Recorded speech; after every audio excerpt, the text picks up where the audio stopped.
Salut à tous! Aujourd'hui, une vidéo un peu spéciale dans laquelle je voulais vous présenter une de mes dernières acquisitions qui est l'Oracle des 7 pouvoirs de la Santa Muerte par Marie Meyerhurst. Donc c'est une artiste alsacienne qui fait ces très beaux dessins, qui est donc une dévote de la Santa Muerte depuis de nombreuses années.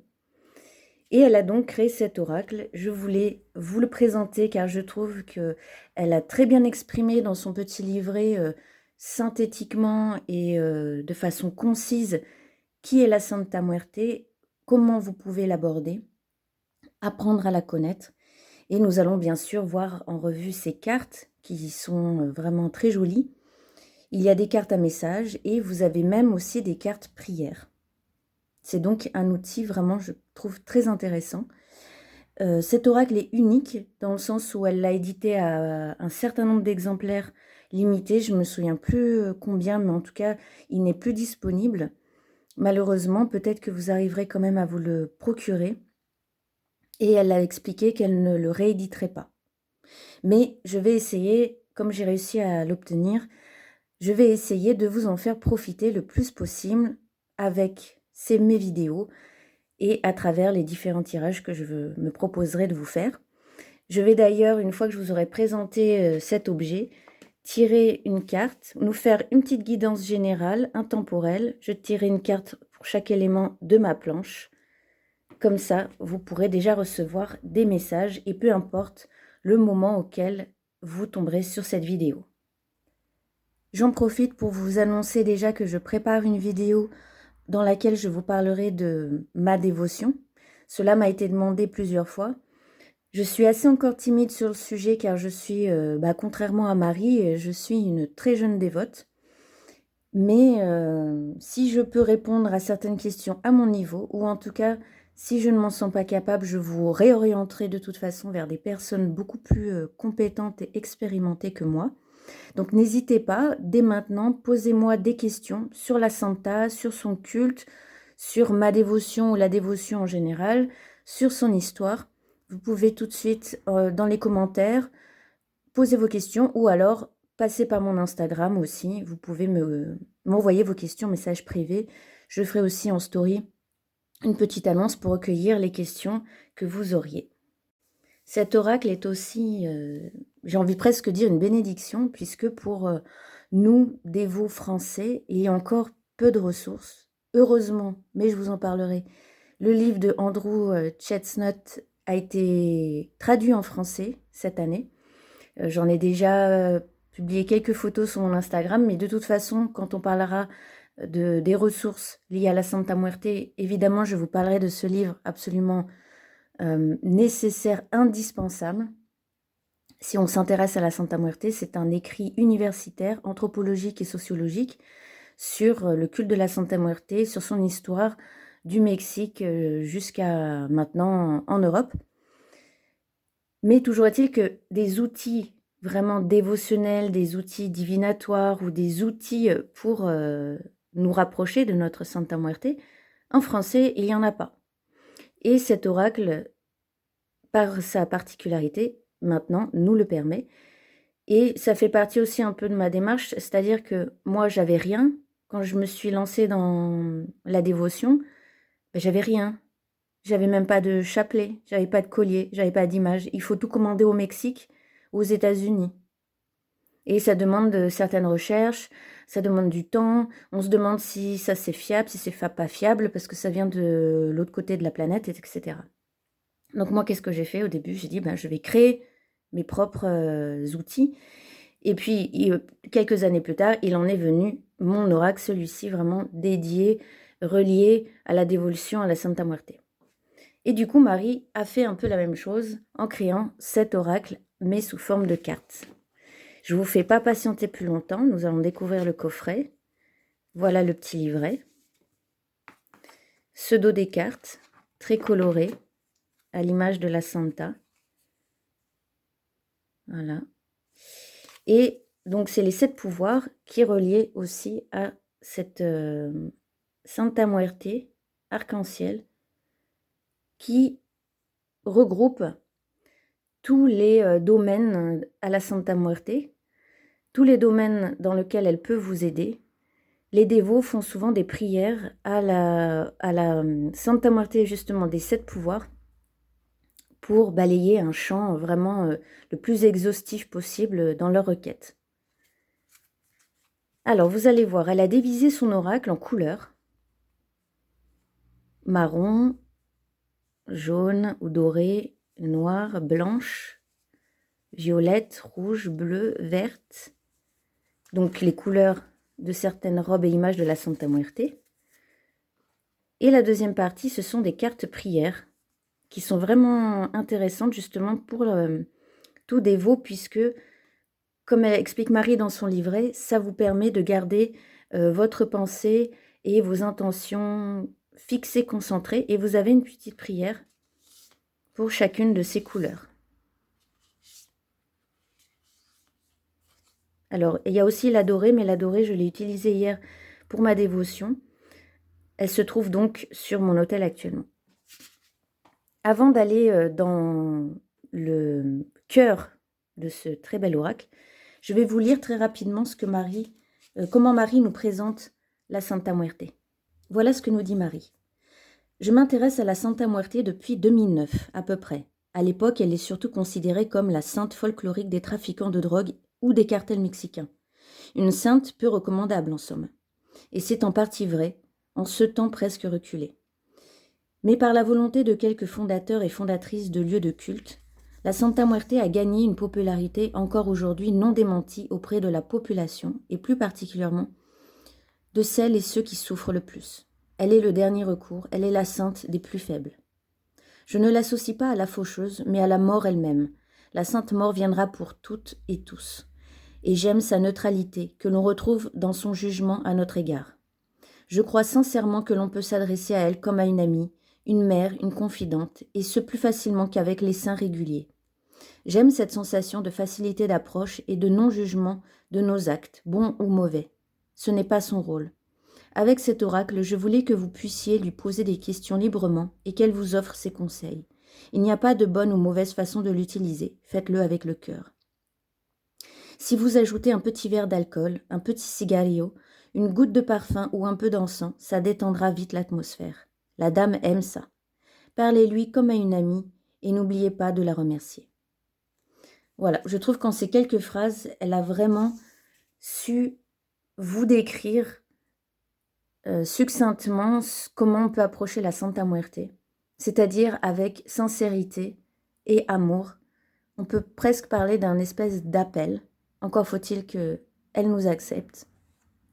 Et je continue juste rapidement sur ce qu'elle dit sur les 7 pouvoirs sur son oracle. Les 7 pouvoirs sont une introduction assez récente dans le culte de la Santa Muerte, influencée par le houdou. Quand j'ai commencé, la Santa Muerte en robe arc-en-ciel n'existait pas. Les 3 couleurs principales étaient noir, blanc et rouge.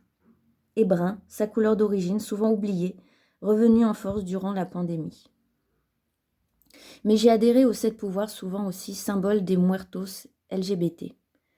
L'arc-en-ciel est le pont qui nous mène d'un monde à l'autre, non ? Si vous trouvez une bougie arc-en-ciel, n'hésitez pas à l'allumer lors de vos tirages, mais vous pouvez aussi ne convoquer qu'une couleur suivant vos besoins. Alors, je vous propose qu'on passe en revue rapidement les cartes pour que vous fassiez une idée. Et ensuite, nous allons pouvoir passer au tirage. Nous allons tout de suite interroger cet oracle pour que vous puissiez recevoir des messages de la Santa Muerte.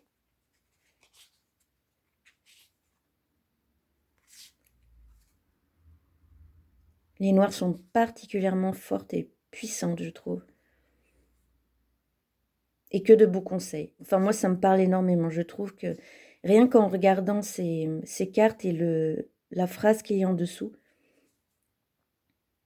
il n'y a presque pas grand-chose de plus à ajouter. C'est rigolo parce que la Santa Verte, elle l'appelle la Violeta. Moi, j'appelle la Morada. Le mot espagnol, je sais pas, les deux sont corrects, hein, sûrement. Je sais pas s'il y en a un qui est plus sud-américain ou espagnol que l'autre.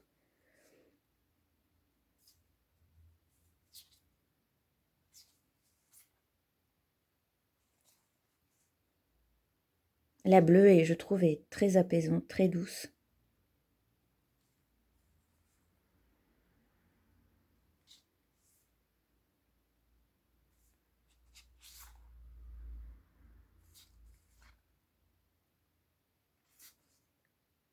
Et on avait la carte prière verte à la fin. Alors, si ça vous intéresse, je vais quand même vous énumérer toutes les couleurs et leur domaine. La noire, c'est celle de la protection, de la défense et des attaques. Elle éloigne les ennemis. La blanche, apporte paix et tranquillité. C'est la douceur et la pureté. La jaune ou la dorée apporte de l'argent, les richesses intérieures et extérieures. Elle peut vous guider dans vos acquisitions ou dans les questions autour du travail. La verte est celle de la justice, de toutes les situations en lien avec le juridique. C'est aussi la chance et la bonne fortune. La violette est la couleur de la spiritualité. Elle protège la maison des énergies négatives. C'est une couleur importante pour la santé, qu'elle soit mentale ou physique. Elle relaxe beaucoup l'esprit, c'est vrai. La bleue est la couleur de l'intellect et de la créativité. C'est celle des artistes, mais aussi celle des étudiants, des chercheurs, les personnes qui étudient et qui ont besoin d'une bonne mémoire. La rouge, c'est la couleur de l'amour, quel qu'il soit. C'est la couleur de la vitalité également. Le brun est la couleur originelle de la Santa Muerte. La robe brune du moine, elle est celle des origines, des racines, des ancêtres et du passé. Et moi, ça m'intéresse beaucoup puisque la brune, moi, j'en avais pas une grande connaissance. Et c'est là que c'est amusant de voir comment on s'enrichit entre dévots et en regardant la dévotion de l'autre. Parce qu'il n'y a pas de règle, en fait, dans le culte de la Santa Muerte. Et il y en a certaines, quand même, qui, je pense, aussi ont été instaurées peu à peu entre les dévots, mais ça me semble plus du bon sens. Comme par exemple, vous allez vénérer la mort. Donc faites attention quand même. C'est une grande dame qui demande un très grand respect. Mais ça, pour moi, c'est un peu du bon sens, ça va de soi, même si certains ne font pas attention.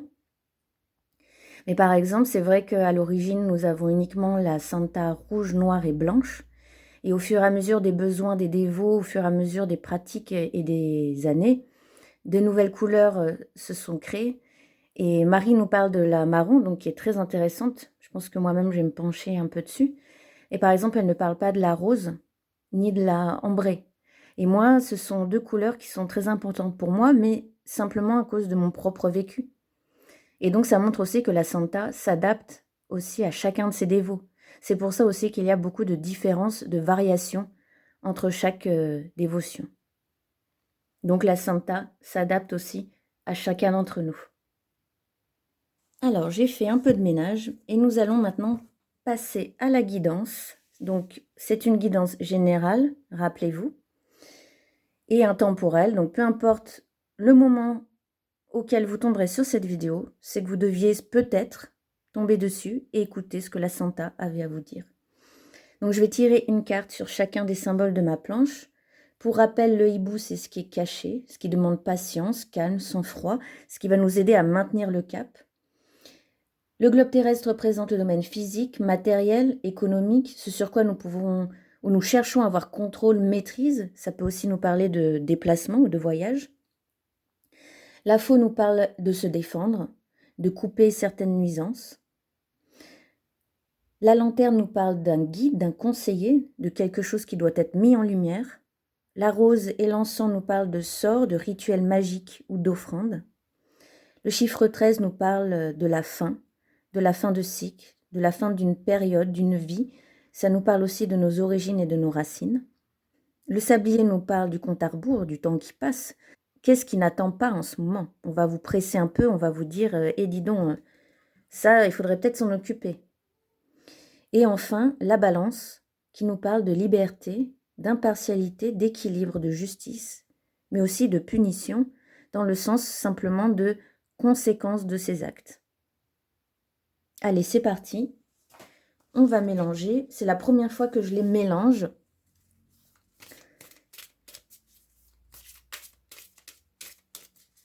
Je vais essayer de bien les mélanger. Alors, Je ne sais pas si vous vous en rendez compte, mais j'ai des toutes petites mains. Et pour moi, même le format carte, on va dire normal ou standard, habituel, fréquent, c'est déjà un peu de gymnastique pour moi. C'est aussi une des raisons qui explique que j'aime beaucoup les mini tarots et que j'en ai plusieurs. Non seulement ça prend pas trop de place, et en plus pour moi c'est ultra pratique à mélanger. Ah, une première. On va la mettre là, sur le hibou.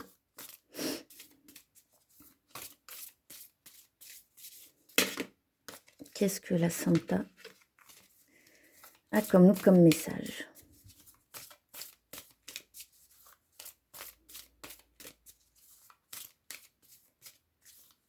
Je pense que j'ai assez bien mélangé. Hop, je vais en tirer directement dans le tas. Hop.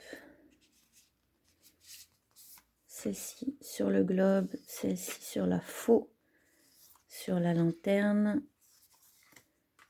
sur les rituels, sur le 13, sur le sablier et enfin là, on va prendre pour la balance. Alors, elles se sont un peu recouvertes, mais je vais quand même réussir à attraper ce qui est sorti sur le hibou et nous avons l'éveil. Je me libère. Alors, qu'est-ce que ça veut bien? Qu'est-ce qu'elle veut bien pouvoir nous dire? La Santa Muerte, déjà, je vous rappelle, la violette, c'est tout ce qui est spirituel. Donc, est-ce que c'est pas une prise de conscience qui serait à faire avec le hibou? Ou alors, gardez focus, si vous sentez en ce moment que des choses se passent au niveau de votre spiritualité, restez bien concentré dessus. Ça va vous permettre d'acquérir une nouvelle libération. Si vous sentez que vous êtes en train d'acquérir un nouveau niveau de conscience, allez-y, maintenez le cap là-dessus. Il s'agit donc d'ouvrir les yeux sur quelque chose, d'avoir la vision précise et j'ai envie de dire nocturne du hibou qui voit ce que nous ne voyons pas. Ça nous parle aussi de déconstruire ses pensées. Donc c'est ça dont je voulais dire, un nouveau niveau de conscience, c'est-à-dire on change sa vision des choses. On ne voit plus les choses comme avant. Soit vous êtes en train de le faire, vous êtes déjà là-dedans, allez-y. Soit on vous recommande vraiment d'y aller. Dans son livret, Marie nous dit aussi se débarrasser des préjugés et d'apprendre des autres. Alors ensuite, ça c'était pour le hibou.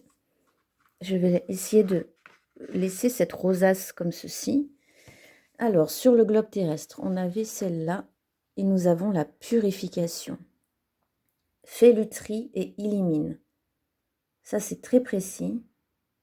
Est-ce que ce ne serait pas l'heure du grand ménage dans votre foyer ou dans vos relations aux autres? On passe en ce moment dans la saison sombre. Est-ce que ce ne serait pas l'occasion justement de se débarrasser, de faire le point sur l'année et hop, on enlève tout ce qui n'a plus lieu d'être dans la maison. Je parle des placards, de l'aménagement, on peut offrir des vêtements qu'on ne porte plus à une association, des meubles, des objets dont on ne se sert plus, qui prennent la poussière depuis longtemps. On peut les revendre, etc.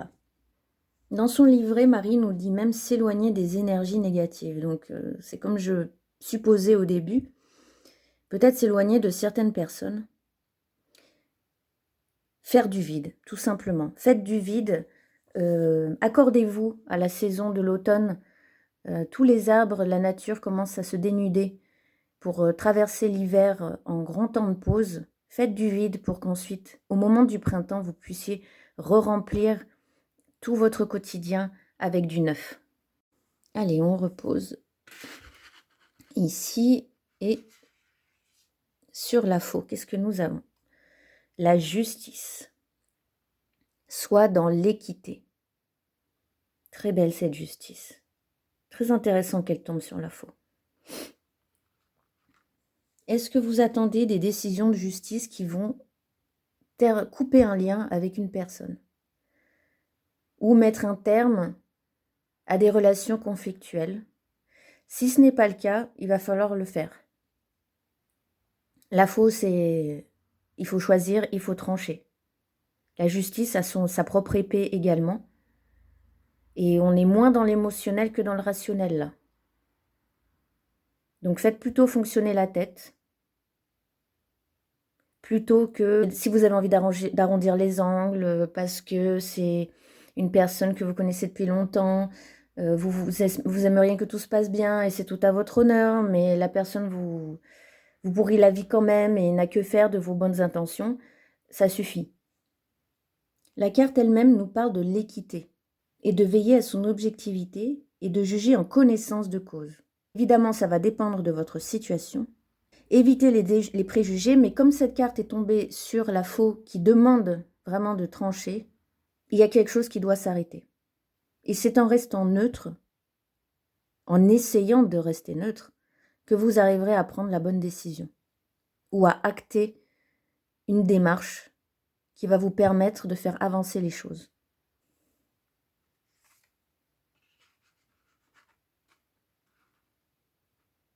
Alors, la suivante, sur la lanterne, nous avons eu le projet. J'imagine le futur. Encore une très belle carte. Projetez-vous. N'hésitez pas à vous projeter, à y croire. Apportez-vous, entourez-vous de personnes qui vont vous booster, qui vont vous donner les moyens d'avancer, vous renseigner et vous aider à vous accomplir et à vous réaliser dans vos projets. Marie nous explique même que cette carte du projet est la meilleure carte du jeu. Protection, futur lumineux. N'ayez pas peur, donc vous pouvez y aller. Vous êtes protégé dans vos projets. N'hésitez surtout pas à continuer sur votre lancée. Et ben ça fait plaisir. Alors, sur les rituels, les sorts, la vérité, sois honnête.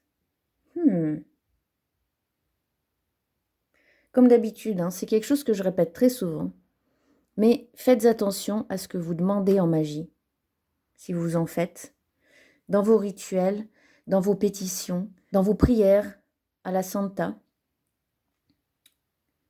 Réfléchissez toujours bien et soyez toujours très précis et détaillez le plus possible vos demandes, pourquoi c'est important pour vous et pourquoi vous vous en remettez à elle.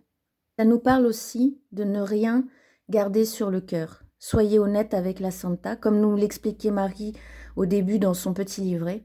Parlez-lui comme à une amie, comme à une confidente, comme à une mère. Moi, par exemple, c'est plutôt une mère pour moi, mais certains la considèrent autrement, mais c'est un lien extrêmement fort et proche. Donc, n'ayez pas peur de sortir tout ce que vous avez à dire. Ouvrez-lui votre cœur. C'est très beau, ça. Merci, maman. Ensuite, sur le chiffre 13, les ancêtres. C'est très, très beau. Et justement, je vous disais que le chiffre 13 nous parlait à la fois de fin de cycle, mais aussi de nos racines. Et c'est parfait en ce mois d'octobre.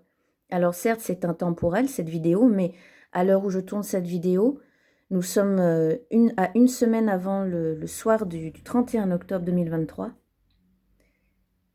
Et c'est un appel direct à honorer nos racines, honorer notre histoire, honorer ceux qui nous ont permis d'être ici, qui nous ont inculqué une culture, une éducation. Moi, ça me touche beaucoup parce que c'est pas un sujet facile pour moi. Je suis adoptée et je ne sais jamais à quoi j'appartiens. J'appartiens à deux cultures et en même temps, j'appartiens à rien.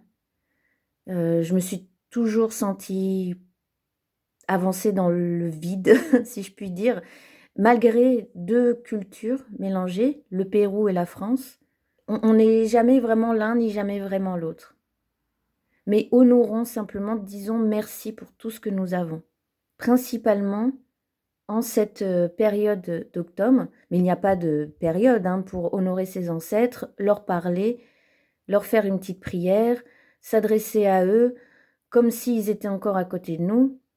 C'est pour tout le temps. Simplement, évidemment, à la saison sombre, au mois d'octobre, le voile est très fin entre notre monde de matière et physique et le monde invisible et intangible. Mais c'est toute l'année, parler aux ancêtres, parler à nos morts. Évidemment, la Santa est très sensible lorsque nous avons une relation à nos morts entretenus.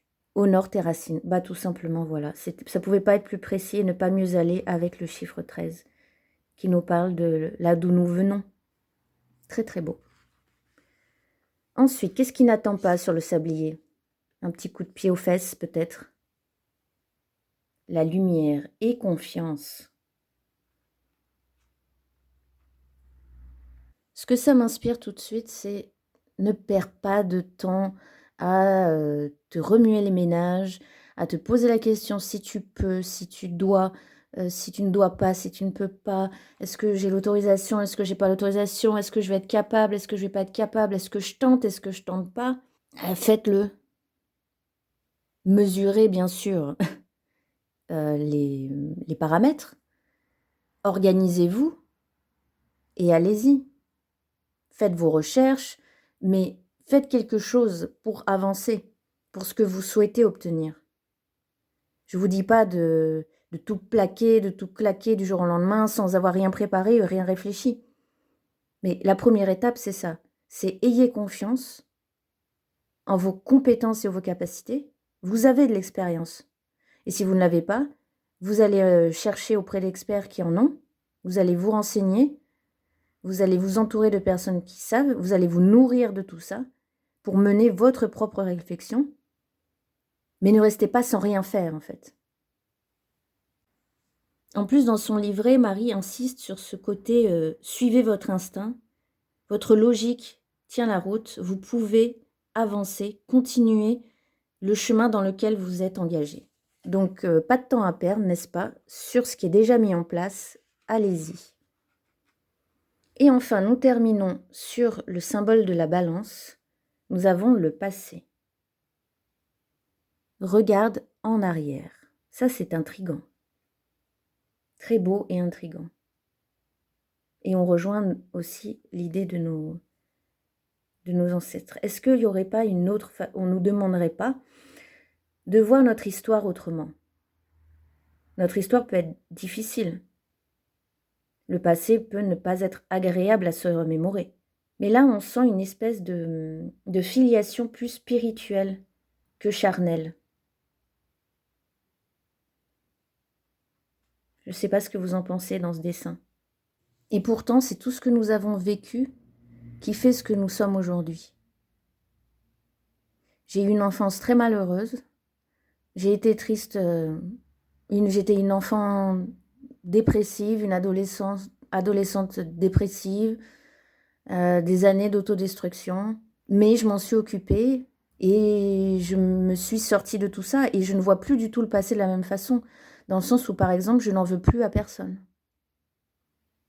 Il y a des choses qu'on ne comprendra pas, qu'on ne comprendra jamais, du temps de notre incarnation peut-être, mais ce n'est pas grave.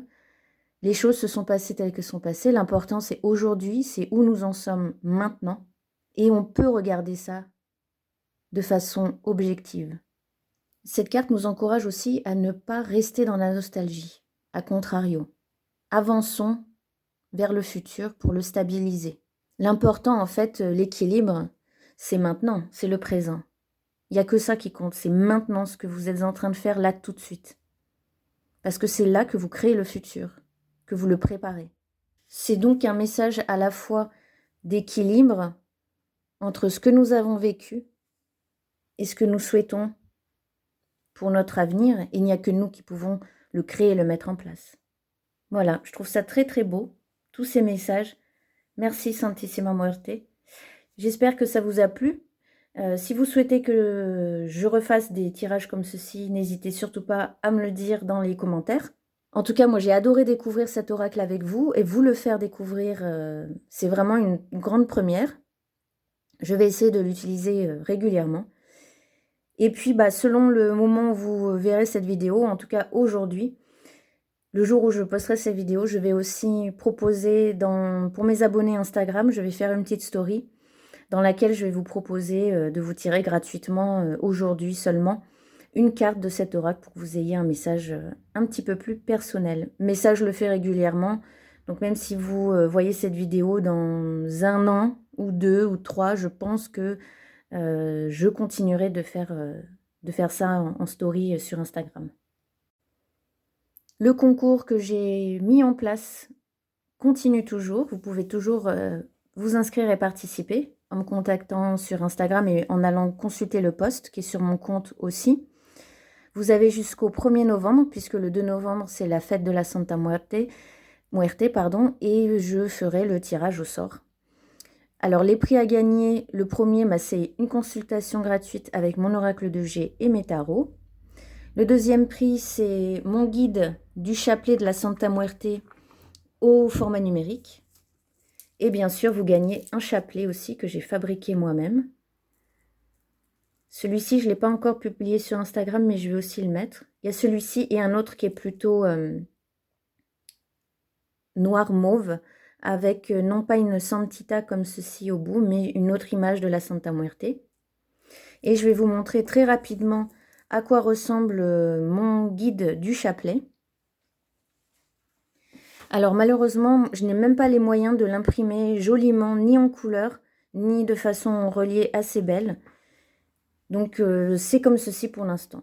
Voilà, ça vous représente pas très bien à quoi il ressemble. Mais rapidement, voici la table des matières. Vous avez le schéma du chapelet pour bien suivre chaque prière et pas vous tromper de grain. Suivre comme ceci chaque grain et chaque prière. Des prières d'ouverture. Si certains aiment, comme moi, les faire en espagnol, vous avez la possibilité. Ensuite, le chapelet. Je vous propose aussi des prières pour chaque jour de la semaine en espagnol. Il y a les traductions juste à côté. Je vous propose aussi une prière du matin et du soir. Et ensuite, selon les robes qui sont en ma possession, avec lesquelles, qui sont chez moi et que j'aime bien, et qui sont ni la rouge, ni la noire ou la blanche, parce qu'il existe déjà des tas de prières pour elles. Je vous ai mis des prières pour la bleue, la morada, la dorada, la ambar, la ambré, la rosa. Et je vous ai mis en tout dernier, mes sources et références pour que si ça vous intéresse, vous alliez vous-même continuer à approfondir les recherches. Je vous montre juste brièvement à quoi ressemble le chapelet, le schéma. Voilà, on part d'ici. Je vous note chaque étape, de grain en grain, de mystère en mystère, pour revenir ici. Et rapidement, je vous montre une des prières. Par exemple, vous avez la prière pour débuter une nouvelle journée, ici en espagnol et ici en français. Et ensuite, on passe, par exemple, à la prière pour la Santa Bleue. Et je vous mets une petite introduction au début pour vous dire les domaines auxquels ça correspond. Voilà. Et le troisième prix, il y a 3 prix à gagner avec le concours. Ce sera le premier t-shirt, le prototype Little Moon 13. Donc là, je ne peux pas vous le montrer parce que c'est en cours de fabrication, de création. Mais en gros, ce sera mes 2 logos avec, que vous connaissez sur la chaîne. La mort avec ma planche ou la mort avec des cartes. Vous verrez sur mon compte. Donc voilà, n'hésitez pas, si ça vous intéresse, de participer au concours. Vous avez jusqu'au 1er novembre. Rendez-vous sur mon Instagram. Et je vous souhaite une très bonne journée. À bientôt!